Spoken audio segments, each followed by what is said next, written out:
Yeah, man, you're back with another Warlockracy instead of Warlockracy. I've been told that's how you pronounce it, like democracy. So, yeah, I didn't know. I honestly didn't know. So, yeah, thank you for the pronunciation of the name, Warlockracy. Yeah. So, yeah, we're back with another video of his, and this one is about Fallout Yesterday. They canceled Fallout 3 on the engine of Fallout 2, and I wonder if it's is this a fan made one? Or, I mean, it says to cancel Fallout 3, so I don't know if it's like an official one, fan made, who knows. But yeah, I was like browsing through the videos and this popped up and caught my eye. So figured I might as well. I haven't reacted to his videos in a while. So it's like in a rotation between like Mandalore Gaming, and other creators. So yeah, we're gonna go back to recommendations soon, but just wanted to go back to this channel and say the name right and see another video of his. So yeah, let's see what Fallout Yesterday is all about. Is the story gonna be the same, or like the same story just with Fallout 2 engine, or? There is much to be skeptical of in this world, so it no longer surprises me to learn how many people don't really believe in anything. What's the point? For many of us, the road is a difficult one, but the path is always there for us to follow. Still in Vault 13. No matter how many times we may fall. You're not so certain. Fair enough. We all go through periods of darkness. Of course, in a world filled with misery and uncertainty, it is a great comfort to know that, in the end, there is light in the darkness. Okay. In October 1997, Fallout, the post-nuclear role-playing game, was out in stores, and it changed the world. No, it. I don't know. Like, I don't know. I don't remember how long I played it for, but I know I beat it. I even got the alien blaster, which helped out immensely. And I think it was like at a time when I had, like, my printer at the time while playing this game had perforated edges on it that had holes. I don't know if I can like describe it, but like when it printed out with the paper had holes on the sides where you can tear it out or something like that. I don't know what the paper's called, but yeah, it was that old. So yeah. Fallout 2 I never played, coincidentally. Although somehow I have two or maybe 3 copies of Fallout 1. Because I think I bought Fallout 1 where they were selling it at the $9.99 section for PC games. I also got it through like the Interplay bundle that had Stone Keep, Fallout 1, I believe, Red Dead Rampage, and all sorts of games. So yeah, and I don't think I ever played Fallout 2. I have it on Steam, I just never played it. Didn't. Fallout sold okay, but the franchise didn't enter the gaming mainstream until its acquisition by Bethesda. And only a year later, in 1998, we were playing the sequel. It was twice as big, very buggy, but pretty good overall, enriching the setting with post-apocalyptic Scientology and an Italian mafia faction. But the third Fallout game won't be out for a while. The suits in charge of Interplay became obsessed with the idea of breaking into the console market. The Brotherhood is the law, or the closest thing to law that anyone's seen in a long time. Back then there was this notion that the RPG genre was too sophisticated for a common console man, but eventually the suit too sophisticated. Well, it wasn't like one of the best selling games was like Final Fantasy. Although like I guess with Xbox that'd be like what, PS2, right? It was like a PS2, Xbox, and GameCube. I think those were the 3. So the PS2, I think it would have been Final Fantasy 10, 11, and 12. I believe those sold pretty well, right? gave the go-ahead to develop a proper Fallout sequel. This is how Project Van Buren was born. Black Isle codenamed their projects after American presidents. Chris Avellone and Josh Sawyer were in charge of the design. The game was cancelled in 2003. Some of the characters, factions, other elements were later reused in Fallout New Vegas. Caesar's Legion, Joshua Graham, the Hoover Dam. But the real secret of Van Buren, the secret the big RPG industry doesn't want you to know, is that Black Isle's Fallout 3 still exists in a video game afterlife of sorts. The elaborate design documents detailing the game's quests, locations, characters can be found online. The game lives in these digital pages. There are several ongoing attempts to recreate Van Buren based on the surviving documentation, like Project Revelation Blue, first announced just a year ago, a New Vegas mod. Jesus fuck, is it Revelation Blue or Revelation Blues? The lack of naming consistency is not a good sign. As a platform... Also, like, I know this supposedly was for consoles, right? But it doesn't look as good as the original 2. I say this in my previous reactions, if you ever seen it, but some games back in the day, they don't age well. I'd argue, like, aside from certain cinematics in Fallout 1, that game aged pretty well. I mean, like, Fallout 1 looks a lot better than this. Granted, like, this one seems like more of a, I guess, beta, because they said it never got released, so maybe they might have spruced it up before releasing, who knows? Based on the surviving documentation. Who knows? Like Project Revelation Blue. Revelation Vegas has its advantages. The developers can reuse some of the assets, like the building geometry, the outfits, and first-person RPGs seem to be more popular than isometric ones. The potential audience is bigger. That's good. I mean, that's true. And then there is ProjectVanBuren.com, an attempt to recreate the game using Unity engine, notable for preserving the original's early 3D aesthetic. The website mentions volunteer associates, but I'm pretty sure this is mostly a one-man effort by Adam Letzko. Very nice visuals. But the game we'll take a look at today is something else. Fallout Yesterday is an attempt to rebuild the original Fallout 3 on the engine of Fallout 2. There's supposed to be no significant difference between Bis Van Buren and Fallout Yesterday. Because, I mean, like, if they do have the building blocks with a manual, it should be doable. I say should, but I don't know how long it takes. Except for the engine change and the additional plot info the developer got from Chris Avellone. Actually, I even met a few ex-BIS legends in person in 2017 and got their blessing for going down the old school road. The disadvantage of using the classic engine is... You're limited. Well, my impression is that there are quite a few people who like to watch these videos, but very few actually play the old game, which is probably not that weird. It's a 90s product with an archaic user that's interface. Totally fair. Well, let's experience a little bit of the resurrected Fallout 3. FantasyNamesGenerator.com tells me Joel is a fairly standard American male name, so we'll go with that. There are additional character customization options, not a ubiquitous feature of classic Fallout mods, but not an uncommon one either. A more exotic feature is the race selection. Play as a human, a ghoul, or a super mutant. Ghouls are frail, but smart. Super mutants are strong, but not very charismatic. Unfortunately, the engine was never designed with the race selection feature. It needed to be hacked in. Picking your race won't update your stats with correct bonuses and penalties until the game begins. This is my first proper playthrough, so I'll do a conventional human, specializing in unarmed, lockpick, and speech. High agility, high intelligence. A standard-ass build, effective in every single Fallout game, official or mod. Okay. Tibbet's Prison.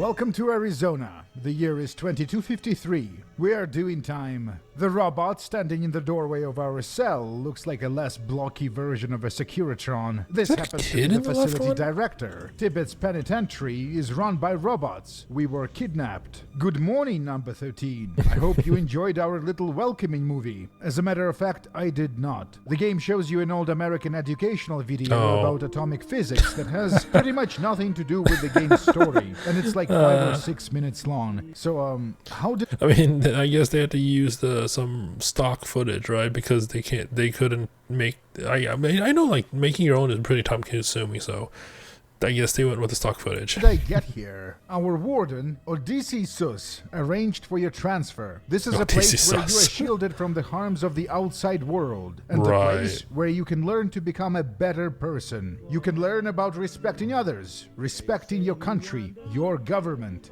We've been kidnapped by robot spooks. Tibet is many things. A re-educational facility, a medical center, a for-profit prison. 320 inmates are employed by 3 Voltec factories. Last year, they recorded sales of over $26 million with profits, says the director. We need to report to Odysseus, our overlord. Will be put on trial. There is a locker in our cell. Inside, a shiv and a sex doll. In Van Buren, every character starts as a virgin. There is even a special perk. And once the protagonist becomes a sex haver, the perk or the trait disappears from the character sheet. The director is complaining about their wheel being creaky, so I use the repair skill on them to see what's wrong.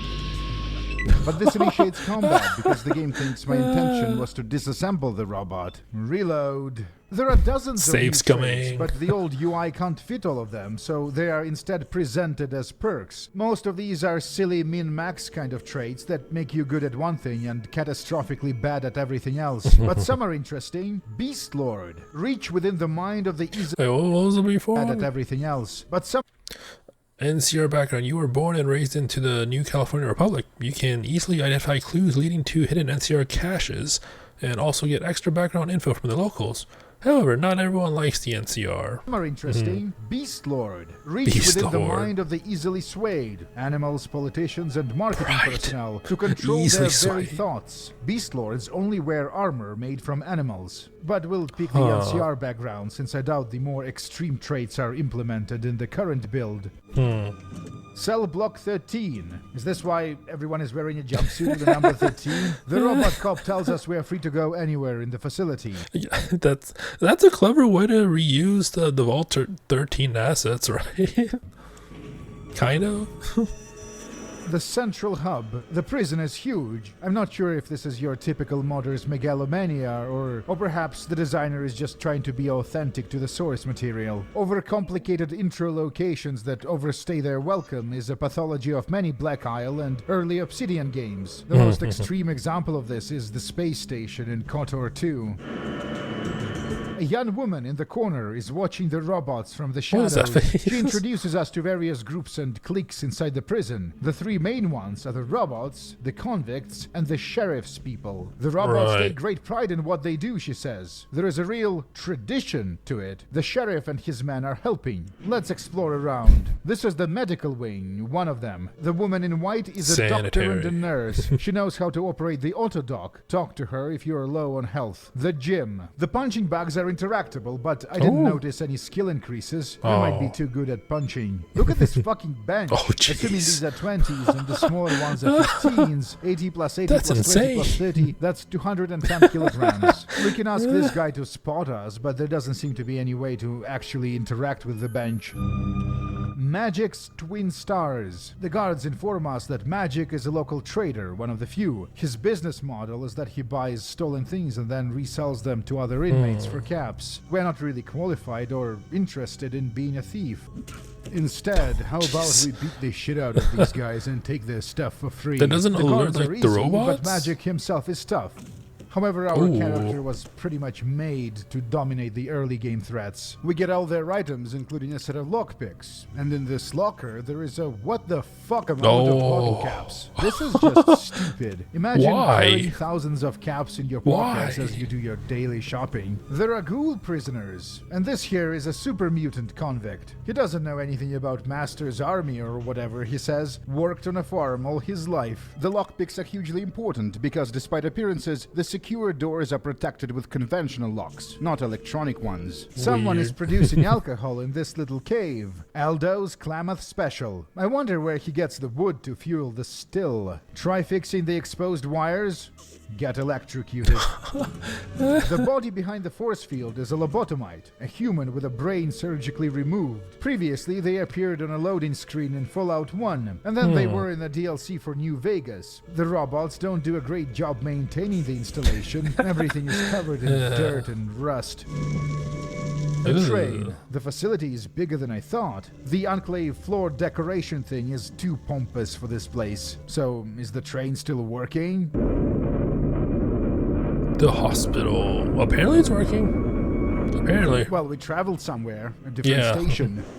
Did we escape Tibbets? Was it this easy? You emerge into a clearing surrounded by mountain cliffs from all sides, says the game. An old road leads to dusty buildings in the distance. Groups of prisoners socializing behind the fence. We didn't escape. This is still a part of the Tibbets facility. You got 10 seconds. Tell me the password or I blow your head clean off and feed the red scorpions. However, I'll happily trade you these drugs I have. This is Eugene. The graffiti on the wall of his house says Eugene sucks. He doesn't actually suck, he just has Tourette's. Right. An underground garage, infested with scorpions. This is not a classic Fallout sprite, borrowed from Fallout Tactics, I think. It's not better or worse. Early game combat is a weakness of most isometric Fallouts, official little or bit, yeah. fan-made. It involves a lot of kiting and doing dumb video gamey shit. Never seen shrooms like these before. Maybe someone in the I guess that's why the first person ones are more popular, because you can actually battle and you don't really, I mean, you can kite, but you don't have to, right? prison knows how to get high of them. Welcome to Fergie's Lost and Found. What can I get you? She tells a little about herself. Grew up in Junktown. Was in Tibbets for God knows how long. Moved here, underground, 2 years ago. It's a nice place. Fergie has a laser pistol for sale. This is brilliant, and this alone Okay. makes energy weapon starts viable. The blue robe-looking thing is an armored vault suit. A prisoner made, I assume. Doesn't change the way we look. Welcome aboard. I am Chief Security Officer Seb, appointed by the sheriff, to whom I report on a monthly basis. Things got busy lately, she says. The robots brought in a whole cult. Rainmakers, they're called. A harmless bunch, but the hospital is full. Read the weather Okay. forecast magazine, stranger. You'll be glad you did.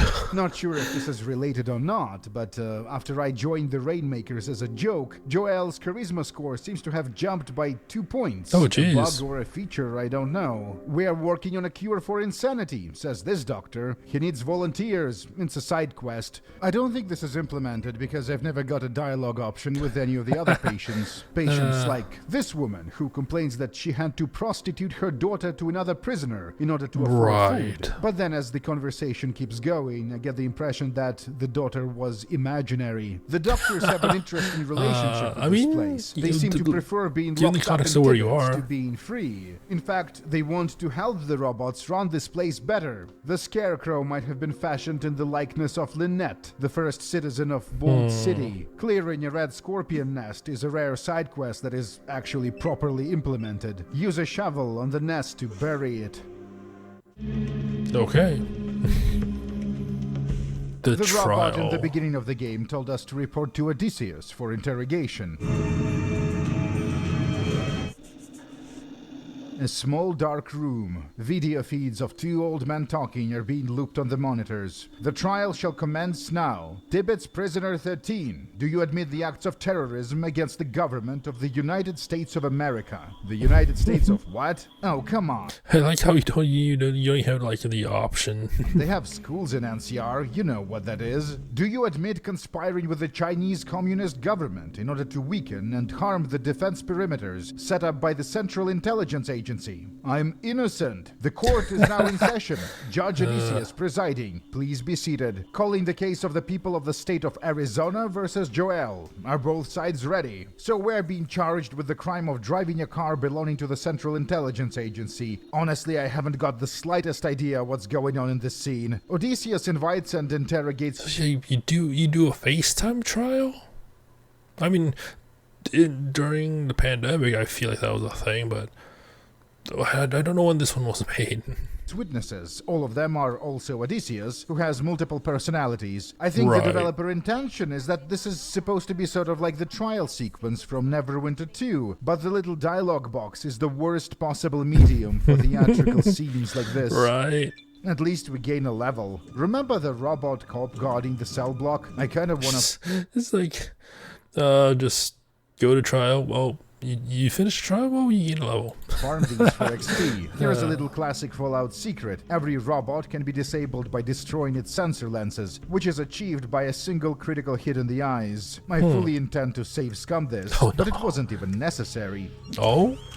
First attempt. We don't have other weapons except for our fists. Eventually, I discover that the only attack that deals any amount of damage is a critical strike in the head area, and that doesn't always work. After getting the robot to no one's doing anything about health, it stops taking damage completely. My disappointment is immeasurable. Cool to see prisoners treating their cells like apartments, decorating them with objects of cultural value. The woman is a witch or a shaman. She calls young people hatchlings. I find it hard to take her seriously. The cool people cell block. Not sure what they put in the holy water, but the locals seem to get high of it. The Vault Boy hologram introduces a technology called SimTech 5000, which I'm pretty sure wasn't in the design document. It'll provide a safe and reassuring simulation of life in the vault, based on pre-recorded memory of an unknown dweller that entered the vault on October 19th, 2077. Raise it. Raise it even to the foundation. It's like Tranquility Lane from Fallout 3, complete with a monochrome screen filter. The original Van Buren was supposed to begin with a pre-war gameplay sequence where Corporal Armstrong in power armor escorts you to a nearby vault just prior to the bombs falling and annihilating everything. It's a tutorial level, and as far as I can tell, the character you are playing isn't connected to the protagonist in any way. The entire sequence is included in the leaked Van Buren alpha, but it's not super fun. In Fallout yesterday... Oh, it's an alpha, that's why. Because I was like, it looks so rough, especially the UI, but yeah, like, especially the UI, it just looks so rough. But then I thought it was a beta, but he said it's an alpha, so yeah, that makes sense. That makes sense. Included in the leaked Van Buren alpha, but it's not super fun. In Fallout yesterday, it's implemented as a side quest. The black and white filter makes the text boxes near unreadable. Yeah, that's. I feel like that's an over. I don't think there was, like, if they wanted to grayscale it, I don't think there was a way to just grayscale the screen without the UI as well. The side quest. The black and white filter makes the text boxes near unreadable. The American communist guerrillas are waging people's war against us. If you die in the sim, you die in real life. The buildings and the bodies have useful items. I've heard that before. But they only exist inside the simulation. Holy shit, the communists got Corporal Armstrong. He had no reloads for his minigun. That was the problem. I wonder why the place is so ruined. Is it because of the riots? For comparison, this is what the area looks like in the Van Buren tech demo. And this is what it looks like in Adam Letzko's prototype. The game says the brochure is the Communist Manifesto, but it actually looks like Mao's Red Book. I am unable to confirm if it is indeed red. A Fallout 4 style Voltec transport vehicle. Not sure if it fits the aesthetic. One of the few working 8, vehicles the left. future Vault City. Enter freely, citizen. I am Dr. Moreau. How can I help you? Commies attacked me outside. I don't feel well. Commies, you say? As long as there are differences, we will tear ourselves apart fighting each other.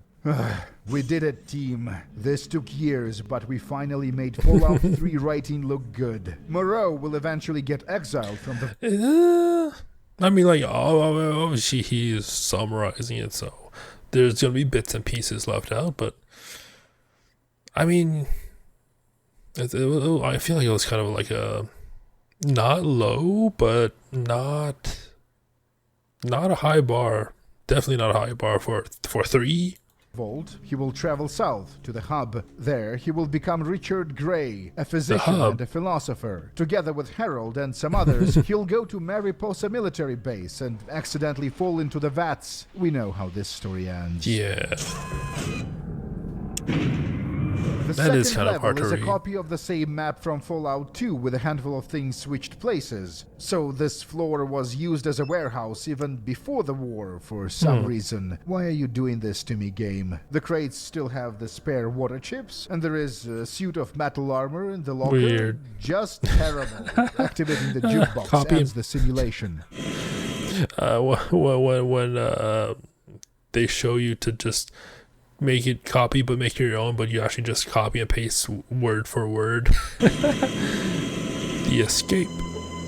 A bar. No barkeep, though. This is Angela, a regular. She struggles with the concept of a town because Angela was born in Tibet. Many locals were. The facility is a special place. Before the war, it held some of the America's most dangerous criminals. Prior to the vaults being established, it was used for primitive isolation studies. The Van Buren design doc says the player should escape in about an hour after starting the game, but there is enough content in Tibet to occupy them for up to 5 hours. The protagonist is supposed to return here several times, progressively unlocking more and more of the facility, but I don't think this is implemented in the current build. Anyway, Angela eventually confesses that she wants to fuck robots. Officer Rob is one of the sheriff's men. What's the point of having a sheriff and deputies when there are security robots all over the place? Yeah, right? Because like I feel like with the humans, they're more prone to error in a sense where the robots do whatever it's programmed to do, so there's like no, in a sense there's no leeway, there's no stuff like that, but I would assume having the robot do the work will give it a more consistent punishment, maybe? A robot can't read people well, can't build social connections. This thing is a Does it have to, though? But it looks very natural next to the other sprites. The kitchen. The prisoners keep saying something about noises coming from the eastern hallway. Let's see what's up. Is that an Enclave trooper? He's not hostile. Not sure if you can see this on YouTube, but there is another trooper standing right next to us with an active stealth boy. We can't use the look at command on this individual, so I guess the stealth boys finally work in the classic engine. The soldiers are not interested in us, and if anything, they seem to be friendly-ish. The kids are playing right next to them, and nobody seems to mind. The black armor is borrowed from the Olympus mod. They shot the Tibet's robots. The slugs are slow, very durable, and their attacks are weak. There are several of them, and the sprites look like they've been taken from a different game. They don't... Yeah, they don't... I would not... If you told me there was slugs in Fallout, those were not the ones I would picture. I would have pictured something more similar to, I guess, the size of rat roaches. Which, I mean, I guess these are kind of enlarged, but I wouldn't think of them as white, but maybe I'm wrong. Provide much XP when killed. This battle is perfect in just how terrible and boring it is. The dead robot is the behemoth type borrowed from Fallout Tactics. The soldiers blew up a hole in the ceiling and rappelled down the facility. The rope must be incredibly strong since these are power armor troops. The officer says we are free to leave, but he doesn't bother explaining or identifying himself. This is where it struck me that these are probably not Enclave soldiers. We are almost certainly dealing with the Brotherhood of Steel. The game takes place well after the events of Fallout 2, so it makes sense they got their hands on some advanced power armor design associated with the American government. Knowledge of our enemies will help us prevail. Alright, let's get the hell out of here. Cool. The vertebrate isn't animated, but I don't care. Some of the inmates were supposed to mark various locations on our map, but I guess this wasn't implemented. Word of you at Fort Aradesh. I wonder, how did they manage to do the map in the first one, right? Because obviously you're traveling from point A to point B, but I think the... Oh, my model just... Anyways, because it had to be random, but not really random. Because I feel like what I remember doing, exploring Fallout 1, trying to look for the alien ray gun, it said it was in like a specific group of squares, but the encounter itself was completely random, if I remember right, but... maybe they just copy and pasted that in this one as well. I don't know. This wasn't implemented. Word of you at Fort Aradesh. Fort abandoned. Okay. Even further west than that. Hanged people reminds me of something. Fort Aradesh is an NCR military base, or was an NCR military base. Pretty much. It was mentioned in Lonesome Road, but this is the first time we actually get to visit the place. The map is very why would you need to game logic, right?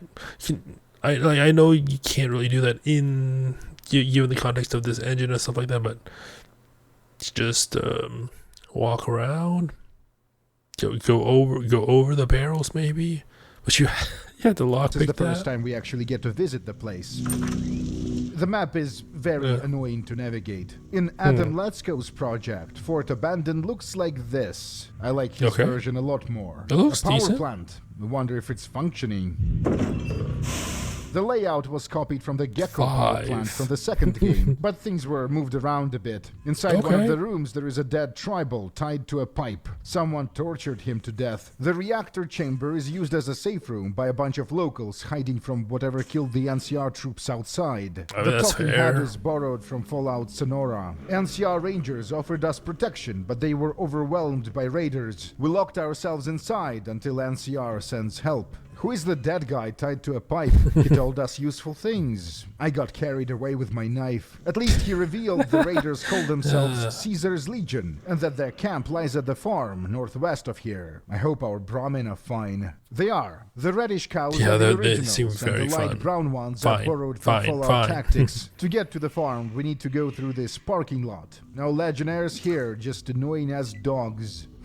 A bunch of armed people and a corpse. So I guess in this one, you don't befriend one, you just fight them. They don't look like tribals. These guys are NCR mercs. The Desert Rangers pay them to track and hunt down slavers, especially Legion scouts. They tracked the legionnaires here by following their car tracks, but then they lost Ziggy. Not to the slavers, though. You've heard about the Deathglow, right? Now imagine one you cannot see. Chameleon. They are native to the Grand Canyon. We've heard a story about these creatures from one of the inmates back in Tibbets, and these are the vehicles the bounty hunter was talking about. This was translated directly from the Van Buren concept art. Very cool. The sprites conform to the classic game's aesthetic really well, which is not common in this mod. The farm northwest from here. Okay. Listen to this. So there's like... Do you hear it? Exactly. It's nothing. How is it even possible to fuck up world map trap? How? Like, surely, I guess there's no random encounters in this game or something like that in the world travel, because you traveled all that and there's no encounter. That seems, I don't know, like, why have this in the first place then, if it doesn't have anything other special than just to track where you're going from point A to wherever your point B is. Well, all you need is travel music, reasonable character speed, and then some fun random shit happening every once in a while. Right? The random events was the TARDIS.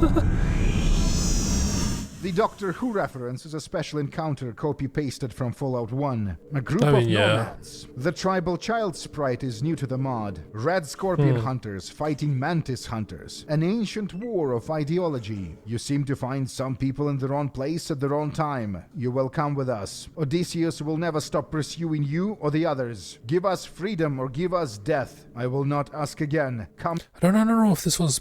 I don't know if you said this was from a different fall, but these ones look pretty neat. I don't know if they're gonna fight with like the kid there. Now you will be made an example of. Oh jeez. Oh no, never this mind. Is another they're not copy-pasted from a classic Fallout game with the okay, so it is from a previous one, okay. And the dialogue changed a bit. I have mixed feelings about these sprites. I like that the dev had the presence of mind to put the protagonist behind the bush. This was when I realized that the farm where legionnaires are holed up is accessible from Fort Aradesh. The transition zone dumped me to the world map because it isn't set up properly. Translation became giving orders. Giving orders became leading in battle. So these are the legionnaires. They don't appear to have standardized uniforms. I do like the look of these new sprites, though. In Van Buren, the Legion is a group of tribal slavers. A tribal in Fallout speak somewhat problematically means a caveman. So these are cavemen with guns and chariot-shaped road vehicles. This sounds kind of cool, actually. This entire sequence is really well designed. The Legion camp is attacked by an invisible Deathclaw, the same well-foreshadowed creature that killed Ziggy. I replayed this scene twice. The first time, the slavers managed to kill the beast after losing about 3/4 of their number, but that still left too many survivors for us to handle, so I reloaded. Yeah, you just help the Deathclaw until the Deathclaw gets to very low health, and there's almost little opposition, and you can just finish them both. I mean, it is a tactic, but I mean, it is silly. Exploding spear. I love this stuff because throwing weapons are underused in pretty much all classic Fallouts. Now it's just us and the critically wounded Deathclaw. I had to consume every single drug we had and reload like 10 or so times before managing to score 2 critical hits in a row, defeating the beast. This is the most well-made location in the entire mod. Tons of new graphics and all of it fits into the classic aesthetic. And there is an underground level. You moron, you buried us on the wrong side of the cave. Chief of 10 said we move these eggs somewhere safe and far away before they hatch. So the beast went after I feel like they're gonna hatch by the time they move them. tribals because they stole its eggs. Once the slavers are dead, a new character appears at the power plant. If you played New Vegas, you might have already guessed who this is. I survived because the fire inside burned brighter than the fire around me. Wrapped from head to toe in bandages, his entire body catastrophically burned, this is Joshua Graham. He was supposed to be a very different character in Van Buren. There's not much to say right now. That doesn't look the same character. I want my revenge, and I won't rest until Caesar is dead. Any help is welcome. Well, I'm not sure if we can say no. The dialogue isn't really implemented. Joshua joins us as a companion without asking our permission. He was supposed to be one of the people... Yeah, I feel like... Yeah, I don't know how much of it wasn't implemented, but I feel like if it was, then it could have been so much more, right? It just wasn't implemented. People hanging on this screen. I must have missed him. Welcome to Circle Junction, home of the Iron Rivers tribe who migrated from somewhere west by following the train tracks. Circle Junction was originally part of Chris Avalon's role-playing campaign that Van Buren was based on. The Hanged Man is the first and the most able companion character, but he is also very evil, and in some ways he makes it harder to progress through the game. He will initiate combat with all tribals he sees, calling them degenerate. The wiki hints that a character with good negotiating skills might be able to circumvent this, but these tribals don't seem to have a conversation system implemented. Prisoner 13, we have finally caught up. Another thing that should be integral, but not even implemented yet. It's time to put an end to your deviant behavior. Hand over your Pip-Boy for analysis. Fuck you, robot. Oh no. Not even the carriers are interested in your radiated corpse. The location is very obviously incomplete. No one has dialogue or barks, the shelves are empty, characters can go through walls. There is this huge administrative building operated by tribals. High-tech elevators. Is there a vault? Since nothing is properly implemented, we'll just move on. That's a shame. I feel like the deeper he's going in, the more and more things he's gonna find that's not gonna be implemented. A Brotherhood patrol, a good sign, means they have a base nearby, and they seem to be non-hostile. Some random encounters are new, others are copy-pasted from Fallout 2. So there are random encounters. Okay, I thought those were just events that happened at the places that they were going to, not just random encounters along the way. What is this place? Unknown. The Blackfoots were friendly enough at first, but eventually... I've thought back to that day so many times. I must have mistranslated. The Blackfoot tribe was founded by a U.S. military officer and his unit, who were homeless and jobless after the war destroyed their home and their country. So they became raiders and eventually joined forces with a wandering Native American group. Wait, is this the Izbushka tile set from Oblivion Lost? This owns. After a disease depopulated the tribe, the Blackfoots began stealing teenagers from the nearby communities, eventually becoming slavers. Although they showed no interest in ghouls, the bad spirits, or super mutants, the demons in the flesh of men. I don't know why I'm telling you guys this. None of that is actually implemented in-game. The reason the name... Well, what do I tell you? The further he's getting in, like, the more and more things that are just not implemented in the game. Blackfoots might sound familiar is because in the plot of New Vegas, it was the first tribe of the Legion, the one trained by Sallow and Graham. That's one of the Mexican tile sets from Sonora. This entire location feels like an early draft. The music is nice, though. Oh, that's very. I think that's fitting. I think. Giant Gila monsters. Not Ooh. the best looking sprite, but not the worst. Yeah. The wolves are also a new sprite. Though those ones look a lot better than the slugs that he fought earlier. A The lot mod has better. a ton of new visual assets, but Ooh. almost all of them are downgrades or side grades. Yeah. The steel bunker door is firmly shut, with no apparent way of opening it, says the game. You can see a cave further down the cliff to the east. The banner of the Brotherhood of Steel. Sorry, but we can't let anyone in right now. Technical problems. This message is copy-pasted from Fallout Yeah. 1. Wait, what the Yeah. fuck? I've only noticed this in editing. The entire cave is copy-pasted. They copy and pasted entire like layouts of the floors. I mean, if they've done that, I mean, might as well copy and paste the entire cave layout. What the fuck with this mod? Well, The darkness of the afterlife Well. is all that awaits you now. Here Time is to some load more a about save. this place. Remember the New Vegas plot arc about the Nightkin and Stealth Boys? About how Kind the of. Stealth Boy overuse induced paranoia? So in Van Buren, this pathology was supposed to be a problem of the Brotherhood. A bunch of boss deserters under the influence would form a covert group called the Circle of Steel. By the description, it sounds like the Renegade Brotherhood faction. what a interesting name, right? You got the Brotherhood of Steel. We can't get that, but let's be similar. Let's be Of the similar. Brotherhood. A bunch of boss deserters under the influence would form a covert group called the Circle of Steel. By Circle the of description, Steel. it sounds Not the like the Brotherhood. Renegade Brotherhood faction from Bethesda's Fallout 3. This is what Maxon's bunker looks like in Latsko's interpretation. A Brotherhood patrol fighting Cazadors. They don't appear to be as dangerous as in Vegas. Well, at least not to power armor troops. Every time Joshua encounters a tribal, he calls them a degenerate and attacks. But the script doesn't check if a tribal is alive or dead, so he just runs around yelling at dismembered bodies. Giant scolopendras from Sonora are back, but this time they have this area of effect projectile attack. We return to Tibbetts. The vertebrate was destroyed. The rope was cut. This is where the adventure ends. The mod is light on content. Fallout yesterday. Let's get the unpleasant stuff. What an it's like what an abrupt way to end. Like I get it that like a lot of stuff hasn't been implemented, but unless if they were planning, it's either unless if they were planning on another, I guess, part 2 or something like that, or, and I haven't seen the document, so I want to know, like, or the whole document that they were building it on didn't really end. It just like ended cliffhangery or something like that.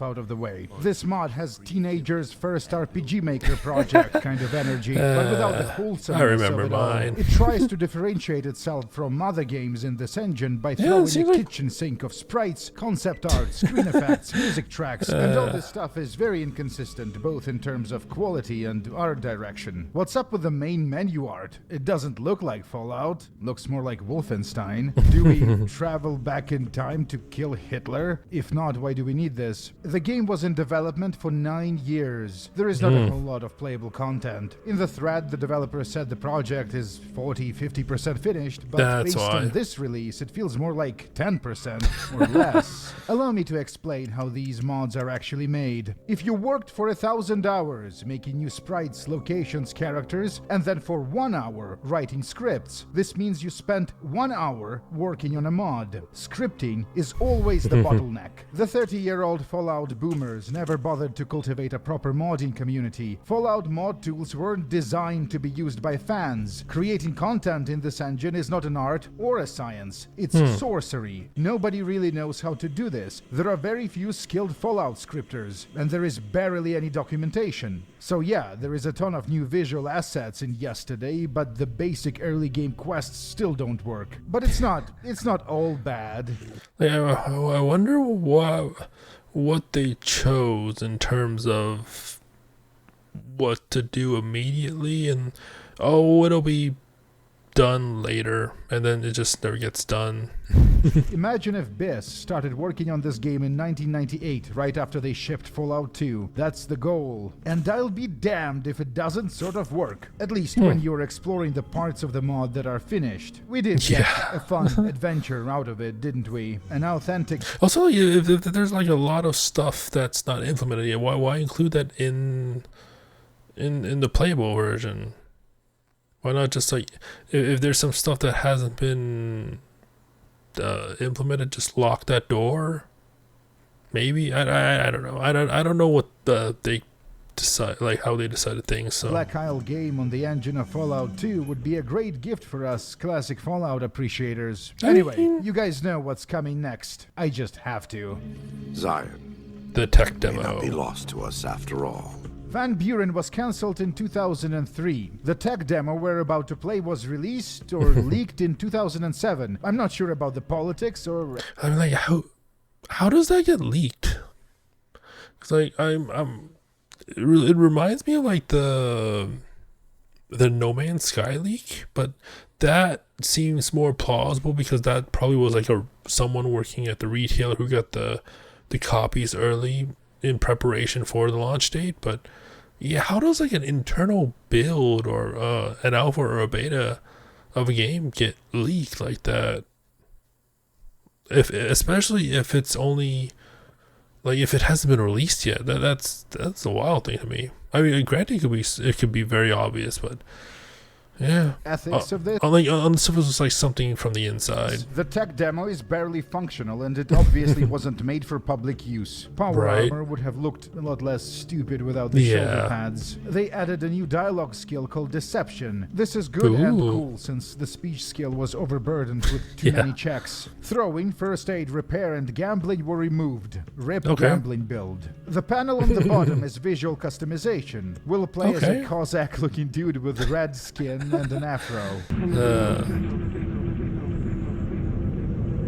Your communist parents didn't believe the government bombing raid sirens and were reduced to ash. Corporal Armstrong is here to escort us to the vault. Like I mentioned, this is supposed to be a prologue or a tutorial for the full game. The player character in this sequence is not related to the protagonist of the main story.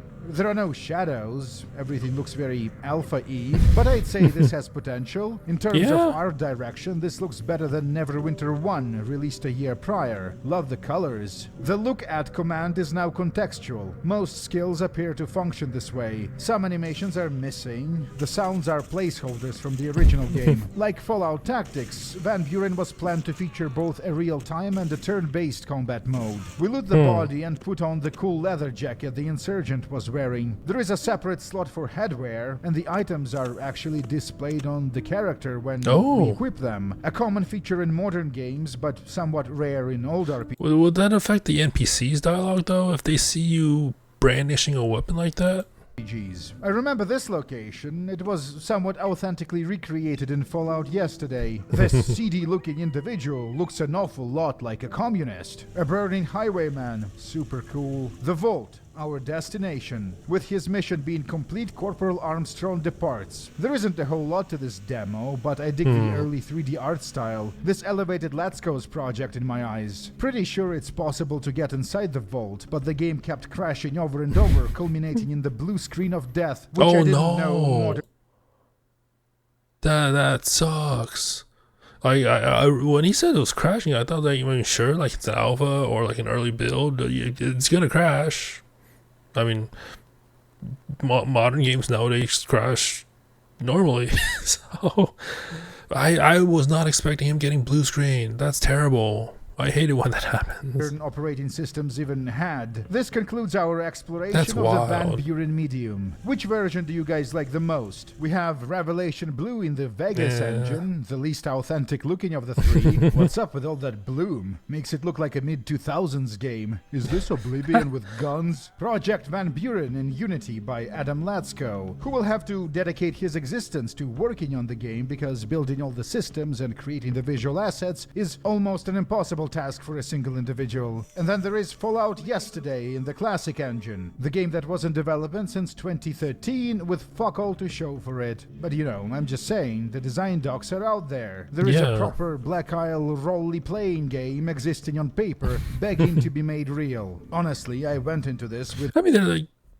I don't know, there's a lot of fan-made tabletop stuff from, I guess, the one I ran many years ago, from Pokemon to, I don't know, but I feel like there's all sorts of types of tabletop variants that aren't your traditional Dungeons and Dragons type setting. So yeah, because I know there's like a made RPG. There's, like I said earlier, the Pokemon, and I forgot that, but there's so many different ones. Now, granted, are any of them good or balanced? I have no idea, but there are a lot. But that's the, I guess, the gamble you pick with I guess, custom made tabletop stuff.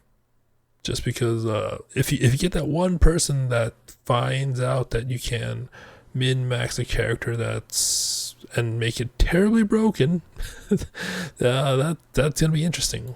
Extreme enthusiasm, but now, having familiarized myself with the Van Buren scene, the future is clouded and uncertain. We need a miracle. What about that guy from Siberia who made Sonora? He is the Kwisatz Haderach of classic Fallout, being almost solely responsible for 2 total conversions out of existing 4. The community should come together and, through a combination of begging, Patreon donations, and threats, make him build a Van Buren for us.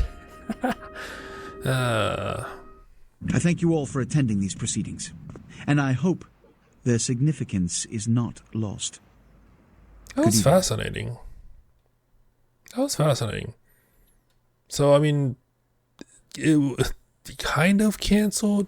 Like, the tech demo was the actual canceled one, which is not what the majority of the videos is about. So, Fallout Yesterday it used the documentation from the canceled Fallout 3, if I'm understanding this correct, but it is completely fan-made to an extent, right?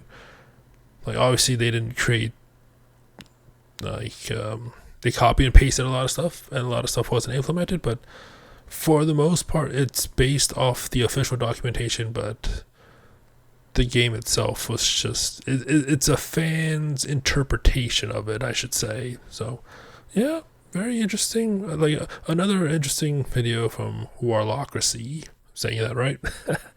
So yeah, I mean, we're gonna go back next time to the recommendations, which will either be Martincito Pants or Mandalore Gaming. We'll see. But yeah, this was interesting. Like, I had no idea about the Fallout 3 being isometric.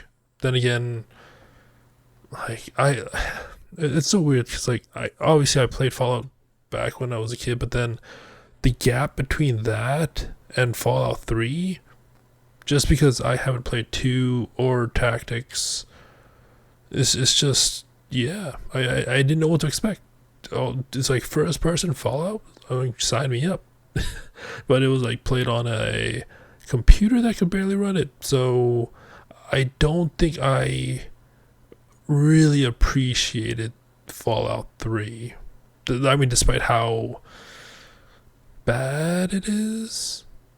I get, like, the slow-mo VAT scene. It wasn't supposed to be as slow as it was when I first experienced it. I learned that after the fact. So yeah, my PC back in the day was not great. But anyways, I'm rambling. So yeah, another great Fallout video. A video from Warlockracy. So yeah, anyways, hope you enjoyed it. Until next time, thank you for watching and have a nice day.